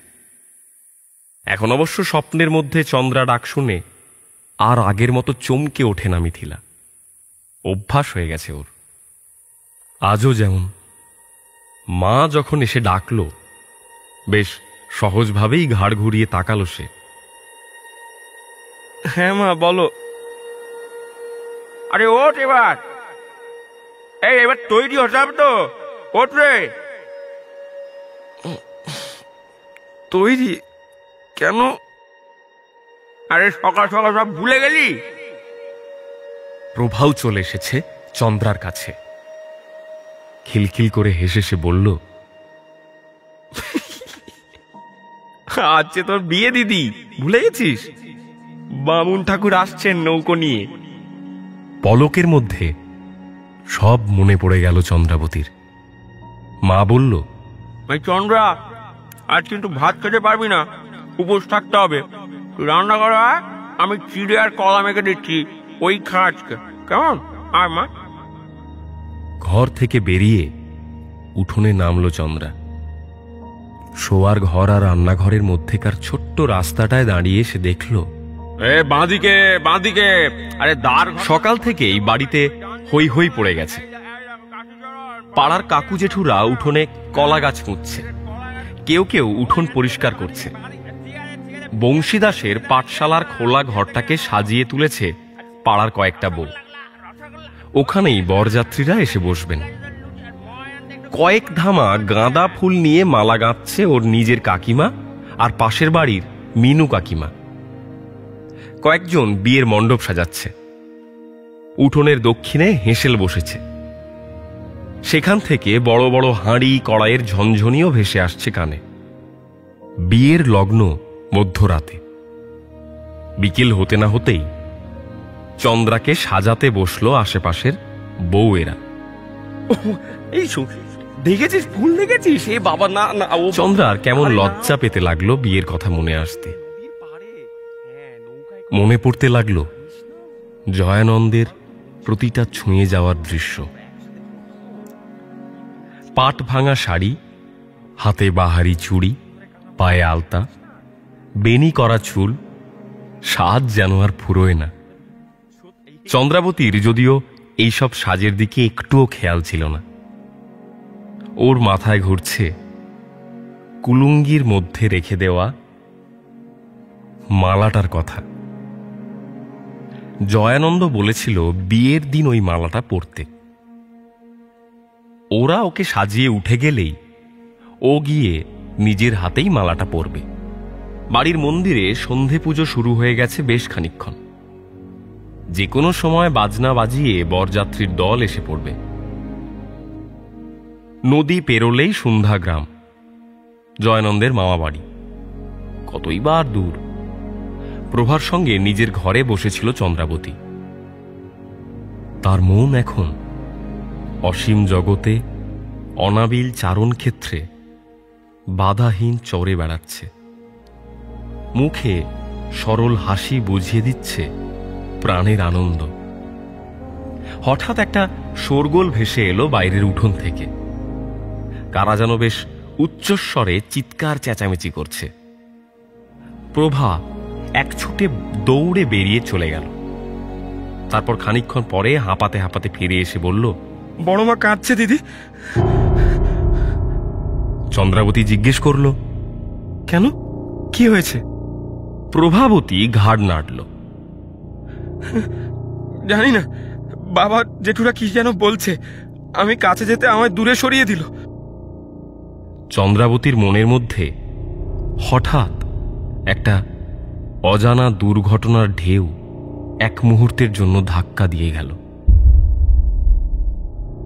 একটা খটকা লাগা বিকেলের এক চিলতে দৃশ্য চোখের সামনে ভেসে উঠল তার। এমন ঘটবে তা যদিও সে স্বপ্নেও কোনোদিন ভাবেনি। অবশ্য ও যা ভাবছে তা নাও হতে পারে। কিন্তু সেদিন জয়ানন্দের চোখে যে উত্তাপের ঝিলিক সে দেখেছিল, সে উত্তাপ চন্দ্রা চেনে। অমন উত্তাপ তার দৃষ্টিতেও ফুটে ওঠে যখন সে জয়ানন্দের কথা ভাবে। বিকেল পর্যন্ত যে চন্দ্রাবতীর জীবনে দুঃখের লেশমাত্র ছিল না, এখন সেই চন্দ্রাবতী অথর্বের মতো নিশ্চল হয়ে আছে নিজের ঘরে। ওকে ঘিরে মা কাকিমারা সব সান্ত্বনা দিচ্ছে। চন্দ্রা নীরব। এদের সান্ত্বনা তার কানে ঢুকছে না। সে শুধু ভাবছে, জয়ানন্দ ওকে শেষ পর্যন্ত ঠকাল। এও কি সম্ভব? কিছুক্ষণ আগে বংশীদাস ঘরে ঢুকে সবকিছু জানিয়ে গেছে মেয়েকে। ঘটনাটা এই রকম। জয়ানন্দ বাড়ি ছেড়ে পালিয়েছে আজ বিকেলে।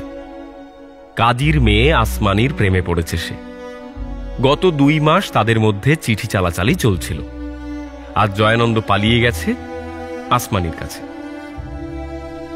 জয়ানন্দের সঙ্গে মেয়ের বিয়ে দিতে কোনো সমস্যা ছিল না কাজীর। শুধু একটাই শর্ত ছিল তার, জয়ানন্দকে ধর্মান্তরিত হতে হবে। তা জয়ানন্দ হয়েওছে। এখন ওর নাম জয়নাল। আজ সন্ধেই বিয়ে করেছে ওরা।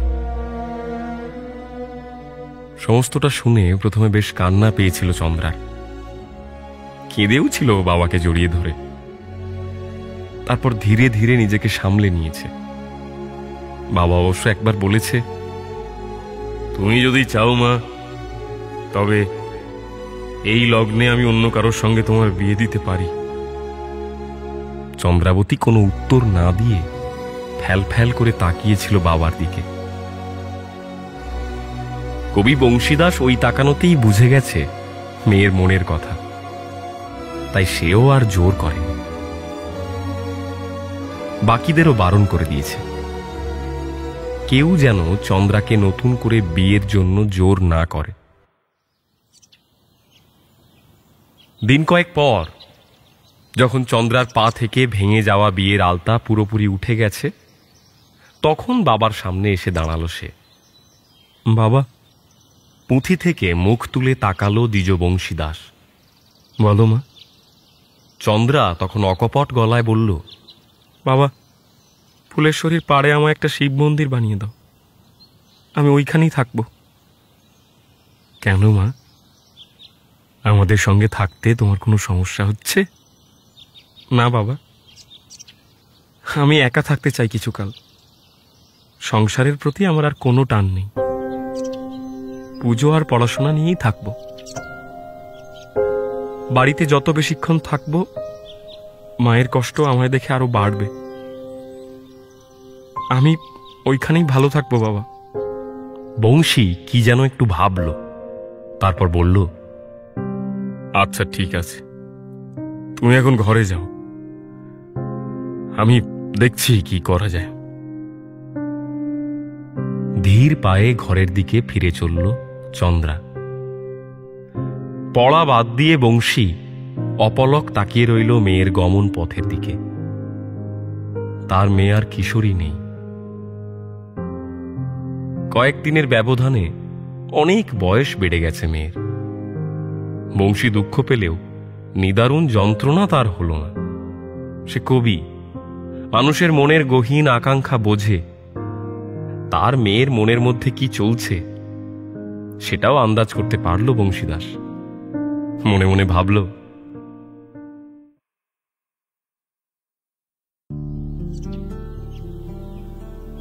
একটা অদ্ভুত বিষণ্ণতা নিয়ে সকালে ঘুম ভাঙল মিথিলার। নিজের জীবনের সমস্যা ভুলতে সে স্বপ্ন দেখছিল। উল্টে চন্দ্রাবতীর জীবনের আচমকা নেমে আসা বিপর্যয়ের কথা চেপে বসে পড়ল ওর মনে। কোথায় সে ভেবেছিল সকালে উঠে বাড়ির বাস ধরবে, এখন আর তার ইচ্ছে হলো না। মনটা কেমন উদাস হয়ে পড়ল। প্রশান্তর কথা মনে পড়তে লাগলো বারবার।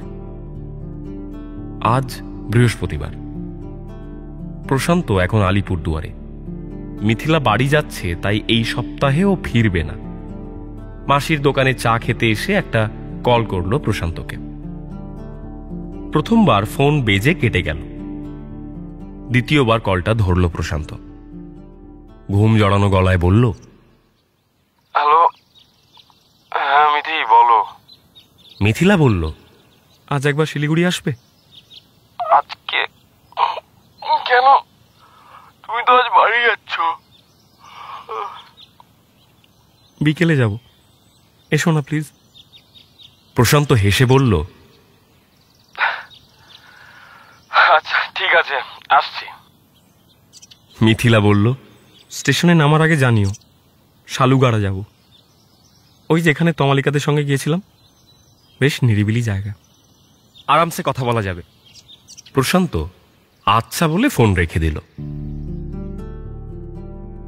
মনটা আবার ফুরফুরে হতে শুরু করেছে মিথিলার। প্রশান্ত এলে যে অবশিষ্ট যন্ত্রণা এখনো কুড়ে খাচ্ছে, সেটুকু যে আর রইবে না তা মিথিলা জানে। প্রিয় মানুষের হাসি পৃথিবীর গভীরতম অসুখও সারিয়ে দিতে পারে, এ কথা মিথিলা বোঝে এখন।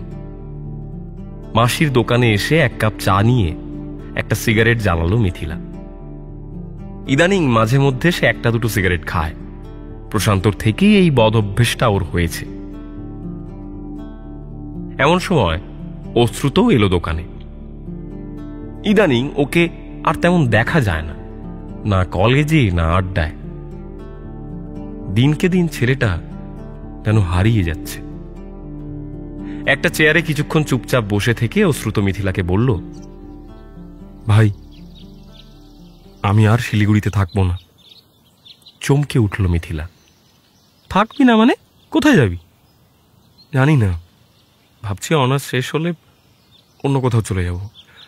বোলপুরে আমার এক দিদি আছে, বিশ্বভারতীতে মাস্টার্স করছে। আমি ভাবছি ওখানেই চলে যাব। এখানে আমার আর মন বসছে না। বাড়িতে জানে? বাড়িতে এখনো বলিনি, বলবো। আগে ফাইনাল ইয়ারটা হোক। তুই কি করবি? উত্তরবঙ্গেই মাস্টার্স করবি নাকি অন্য কোথাও যাবি?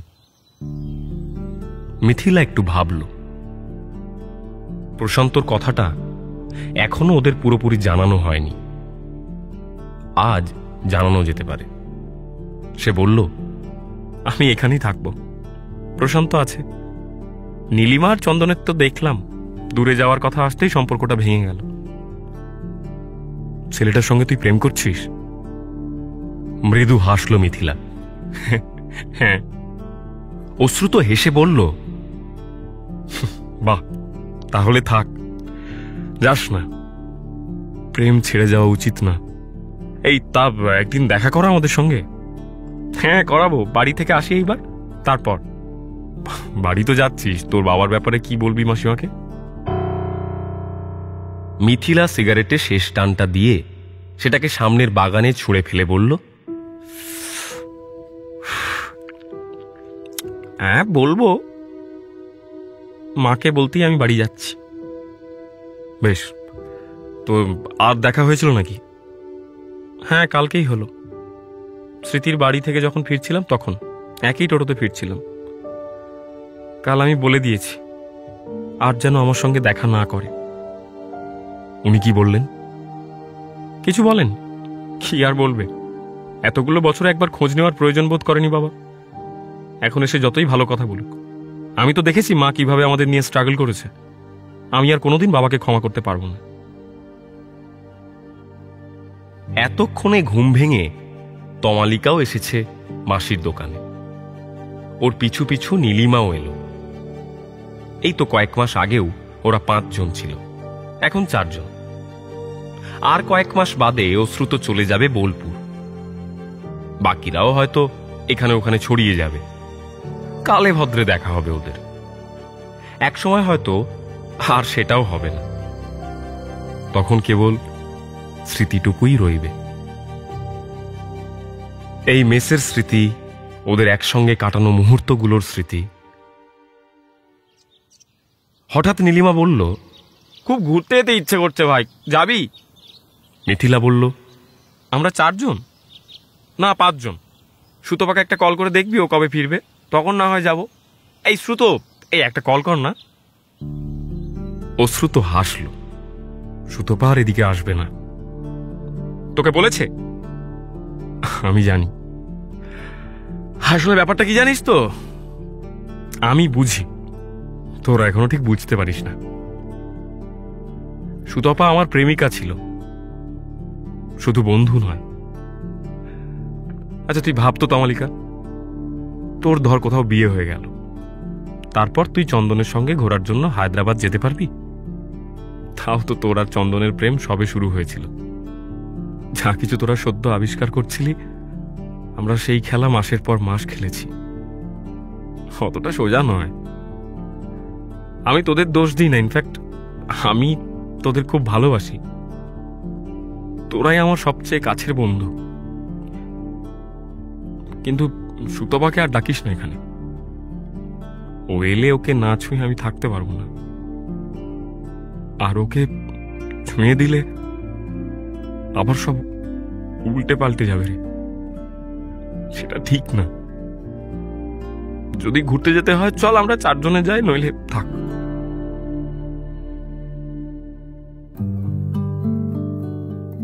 সকালের খাওয়া সেরে ওরা 3 জন কলেজে বেরিয়ে গেল। কেবল মিথিলা রয়ে গেল মেসে। ওদেরকে যদিও মিথিলা বলেনি ও প্রশান্তর সঙ্গে দেখা করে তারপর বাড়ি ফিরবে। ওরা জানে দুপুরে খেয়ে দিয়ে বাড়ির বাস ধরবে মিথিলা। স্নান করে রেডি হয়ে খেতে গেল মিথিলা। যে কোনো সময়ই প্রশান্তর কল আসবে। ট্রেনটা মিনিট কুড়ি লেট চলছে, নয়তো এতক্ষণে প্রশান্ত চলে আসতো শিলিগুড়ি। 12:10 দিকে মেস থেকে বেরোলো মিথিলা। একেবারে বাড়ি যাওয়ার জন্য রেডি হয়েই বেরিয়েছিল সে। বাড়ি যাওয়ার সময় সাধারণত এক্সট্রা কোনো ব্যাগ মিথিলা নেয় না, একটা ছোট্ট পিঠ ব্যাগ নিয়েই বেরিয়ে যায়। আজকেও তাই। মেস থেকে বেরিয়ে মাসির দোকানে 1 কাপ চা খেয়ে বাস স্ট্যান্ডের দিকে চলল মিথিলা। বাস স্ট্যান্ডে যেতেই কল এলো প্রশান্তর। মিথিলা বলল, বাস স্ট্যান্ডে চলে এসো, আমি ওখানেই দাঁড়িয়ে। আচ্ছা। প্রশান্ত এলো 20 মিনিট পর। মিথিলা জিজ্ঞেস করল, কিছু খেয়েছো সকাল থেকে? সলজ্জ হেসে ঘাড় নাড়ল প্রশান্ত। খাইনি। চলো কিছু খাবে আগে, তারপর বাসে উঠব। স্ট্যান্ডের পাশের একটা হোটেল থেকে মাছ ভাত খেলো প্রশান্ত।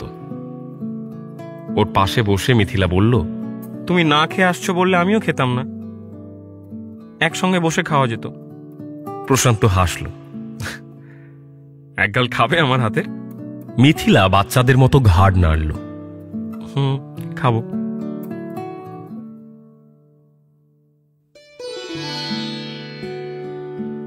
একটা 5-এর বাসে চাপল ওরা। আজ আকাশে ফুরফুরে রোদ্দুর। বর্ষা পেরিয়ে গেছে মাসখানেক হলো। আর কিছুদিন পরই পুজোর ঢাক বাজবে। বছরের এই সময়টা বড় মনোরম হয়, না খুব বেশি গরম, না হাড় কাঁপানো শীত। তার উপর হাওয়াতে একটা মিষ্টি মধুর ঘ্রাণ ভেসে বেড়ায় সারাক্ষণ। শহরের যান্ত্রিক কোলাহলের ভিতর হয়তো এসব অতটা টের পাওয়া যায় না, কিন্তু শহর ছেড়ে বেরোলেই এক রাশ তাজা বাতাস মুখে ঝাপটা মেরে জানিয়ে যায় এখন শরৎকাল। বনশ্রী পেরিয়ে এসে বাস থেকে নামলো ওরা দুজন। এখানে প্রশান্ত আগে আসেনি। মিথিলা ওই একবারই এসেছিল তমালিকাদের সাথে।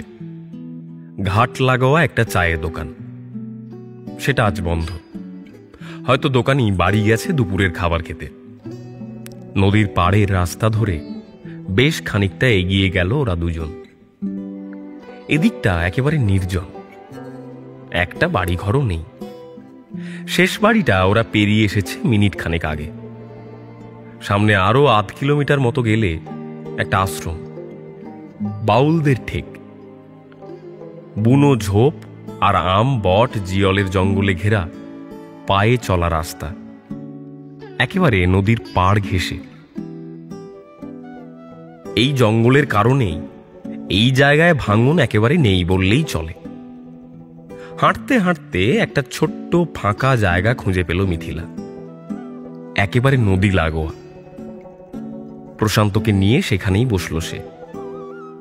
প্রথমে কিছুক্ষণ এ কথা সে কথা বলল দুজনে, যেটাকে প্রেমের ভাষায় ভনিতা বলা চলে। এই ভনিতাটুকু পেরিয়ে তারপর আসে ছুঁয়ে যাওয়া। তারপর ঠোঁটের দিকে এগিয়ে যায় ঠোঁট। এ এক চিরন্তন খেলা। সেই কোন অগ্রন্থিত অতীত থেকে এই খেলা খেলে আসছে মানুষ। তবু এক বিন্দু ক্লান্তি নেই, বিরক্তি নেই।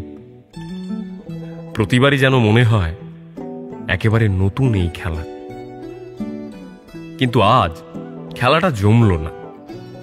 একটু আগেও আকাশ যেখানে ছিল চূড়ান্ত নির্মল, সাদা সাদা মেঘ ইতস্তত ভেসে বেড়াচ্ছিল আকাশের কোনায় কোনায়, ওরা দুজন এখানে এসে বসার কিছুক্ষণ পরই কোত্থেকে যেন বিশাল একখণ্ড কালো ভয়ঙ্কর মেঘ খেয়ে ফেলল সূর্যটাকে।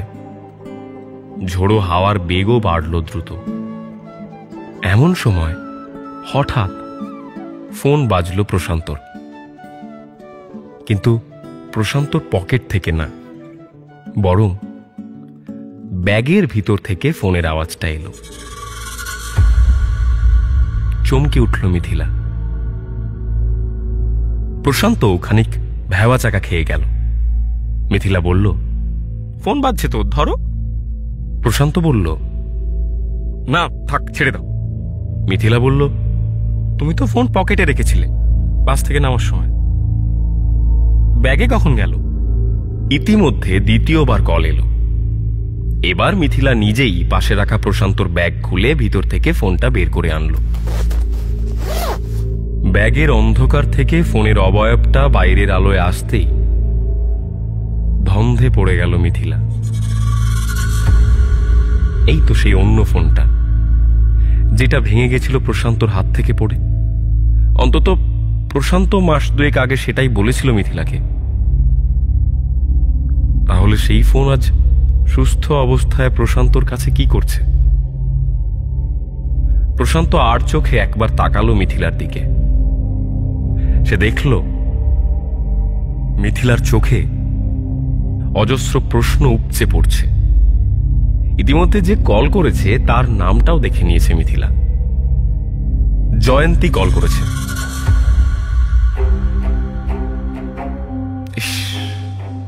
ফোনটাকে সাইলেন্ট করতে ভুলেই গিয়েছিল প্রশান্ত।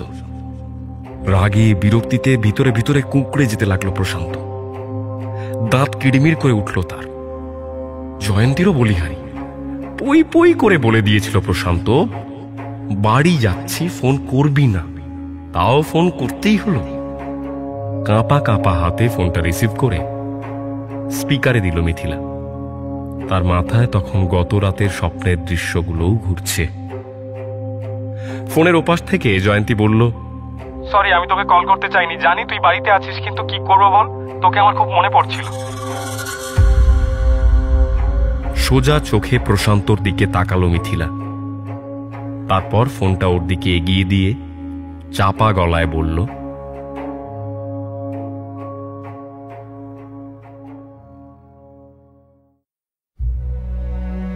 লজ্জা, ঘৃণা আর যন্ত্রণায় তখন মিথিলার ভিতরটা ফালা ফালা হয়ে যাচ্ছে। ছি, কি ভেবেছিল সে প্রশান্তকে, আর কি বের হলো প্রশান্তর ভিতর থেকে। পরে কথা বলছি বলে ফোনটা কেটে দিল প্রশান্ত। তারপর সেটাকে অফ করে ব্যাগে রেখে দিল। মিথিলা জিজ্ঞেস করল, কতদিন চলছে? মিথিলার প্রশ্নের কোনো উত্তর দিল না প্রশান্ত। প্রশান্তর মৌনতা আরো বেশি রাগ ধরালো মিথিলার শরীরে। সে বলল, মুখে তো বিশাল বিশাল বাতেলা দিতে, এত তাড়াতাড়ি সব ফুসফাস হয়ে গেল? এই চরিত্র নিয়ে তুমি আমাকে ছুঁয়েছিলে এতদিন? প্রশান্তর মাথার মধ্যেও ততক্ষণে একটা প্রাচীন ক্রোধ মাথা ছাড়া দিয়েছে, একটা অদ্ভুতুড়ে জটিলতা যা ওকে দীর্ঘকাল ধরে তাড়িয়ে নিয়ে বেড়ায়। সেটাই জেগে উঠছে ক্রমশ। সে বলল, আমি তো ছুতে চাইতাম না, তুমি তো আমাকে জোর করতে। চাইতে না, ঢং করছো এখন তুমি। হঠাৎ চেঁচিয়ে উঠে প্রশান্ত বলল, বেশ করেছি, ছুঁয়েছি। সে তো একটা পুরুষ মানুষ, যে কোনো মেয়েকে যখন খুশি ছুতে পারে, তাই বলে কি তাকে ভালোবাসা যায় নাকি? প্রশান্তর মুখে এমন উন্মাদের মতো কথা শুনে ঘাবড়ে গেল মিথিলা। এসব কি বলছে প্রশান্ত? প্রশান্ত যদিও ততক্ষণে বেপরোয়া হয়ে উঠেছে। সে বলল, আমিও তোমাকে ভালোবেসেছিলাম মিথি, কিন্তু যখন দেখলাম তুমি শুধু শরীর নিয়ে ভাবো, দেখা হলেই চুমু খাবো, আদর করব, আদর করো, আমি তোমাকে আর ভালোবাসতে পারিনি, বরং তোমাকে আমার ঘেন্না করে। আমি তোমাকে ঘেন্না করি মনে মনে, আর আমি তখন থেকে জয়ন্তীকেই ভালোবাসি। প্রশান্তর এমন অদ্ভুত কথা শুনে কি বলবে মিথিলা বুঝে উঠতে পারছিল না। সে জিজ্ঞেস করল, ও শরীর নিয়ে ভাবে না বুঝি? না 24 ঘন্টা ভাবে না? ও তোমার মতো নয়। এইবার আর নিজেকে ধরে রাখতে পারল না মিথিলা। জীবনে প্রথমবার ওর হাত উঠে গেল। ঠাস করে একটা চড় বসিয়ে দিল প্রশান্তর গালে,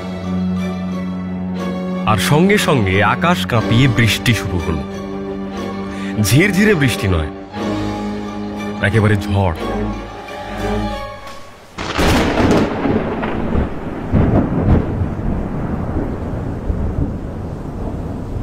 মিথিলা হয়তো বুঝতে পারেনি প্রশান্তও এতক্ষণে উন্মাদ হয়ে গেছে।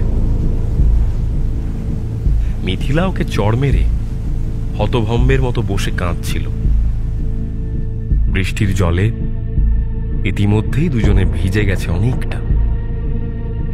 এমন সময় রাগে গজরাতে গজরাতে হঠাৎ করে মিথিলাকে ধাক্কা মারল প্রশান্ত। এমন কিছু ঘটবে মিথিলা তা আশাও করেনি। নদীর একেবারে পাড়ে পা ঝুলিয়ে বসেছিল ওরা। বর্ষা শেষের নদী, ফুলে ফেপে সে এখন যৌবনাবতী। প্রশান্তর ধাক্কায় অপ্রস্তুত মিথিলা টাল সামলাতে পারল না। মুহূর্তের মধ্যে নড়ে উঠে ছিটকে পড়ল নদীতে। এক ধাক্কায় স্রোতের টানে বেশ অনেকটা ভেতরে চলে গেল মিথিলা। ছোটবেলায় দিন তিনেকের মতো বালুরঘাটের একটা সুইমিং ইনস্টিটিউটে সাঁতার শিখেছিল মিথিলা। তারপর ওর মা বাবার মধ্যে ঝামেলা হয়, আর মায়ের সঙ্গে ও মামা বাড়িতে ফিরে আসে। আর সাঁতার শেখা হয়ে ওঠেনি মিথিলার।